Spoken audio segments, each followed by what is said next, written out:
Is in full swing here in Colorado. So far, nearly 850 people have been hospitalized with the flu since October. So what do you need to know to protect yourself and your family? Dr. Kristen Woodward is here with a look. Good morning. Good morning. Good to see you. You too. So it's been a rough flu season. It seems like we say this every year, but have we peaked yet this season? That's such a great question, and it's so hard to answer because we know the flu season lasts from October through the end of May. Last year, we saw the vast majority of cases in March and April. So we started to see an increase in cases this year, late December, and we're still seeing a lot of cases, a lot of hospitalizations. Hard to know if we've peaked, but we'll we know it's bad it. right now, don't we? We see it happening fast. Okay, so let's talk about the flu vaccine. A lot of people get it, but maybe not even enough.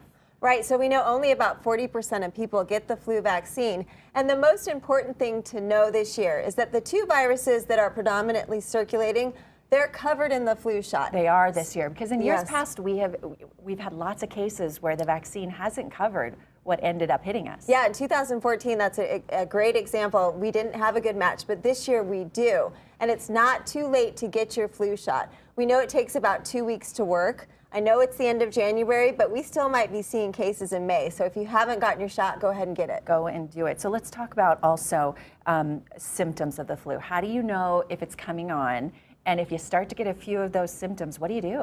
Right, so the flu virus, it's a severe illness. You have a very high fever. Does the fever come right away? The fever and muscle aches start first, and lethargy. You feel tired, you can't get out of bed. And then those respiratory symptoms come on. You have a cough, sore throat, runny nose. If you have these symptoms, you want to call your doctor right away because you might be a candidate for antiviral medications. We know that antiviral medications, if they're started within the first 48 hours, it does help, they decrease the length of illness, but they also decrease the complications that we can see from the flu. Okay, so we talk about the high fever right away, the muscle aches, cough, sore throat. What do you do if you think, especially with kids? Do you treat it any differently with kids? Do they get the high fever right away too? They get a high fever. They can also have vomiting and diarrhea.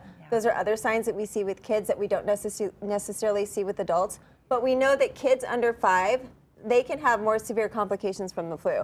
So it's really important if you think that your child does have these symptoms to call your doctor. It's also really important if you've had flu-like symptoms, you've gotten better, but then you get worse, you might have a secondary bacterial infection. So call your doctor during. Yeah. So preventing all of this, washing your hands often, telling your kids to wash their hands often. Anything else? Don't touch your face. Oh, as I'm rubbing my nose this morning, true. We know the flu virus can live on hard surfaces for 2 to 8 hours. So if you touch something that might be contaminated and then scratch your eye or rub your nose, and you've just let it get right into your body. The virus enters our body through our mouth, eyes, and nose. So keep your hands off your face. Even through your eyes, if you're rubbing your eyes a lot. Wash your hands really well, and most importantly, get that flu shot. You know what I was surprised by when I had my kids at the pediatrician for checkups is we're not doing the nasal mist any longer, which is what got my kids to finally get the vaccine. I know. Unfortunately, this year it was taken off the market because it was found to be not effective. We don't know if it's coming back next year, but we do for young children. We have some distraction techniques. We can use some numbing cream and even a treat afterwards. All right. Good to see you. You too. Thank you so much. Guys? I should have been listening more about that. I don't think you're supposed to be touching your face at all. No, you're not supposed to do that. I'll stay over here for entertainment because Tom is highly contagious. You know, I'm going to go to the movies alone. You're off camera.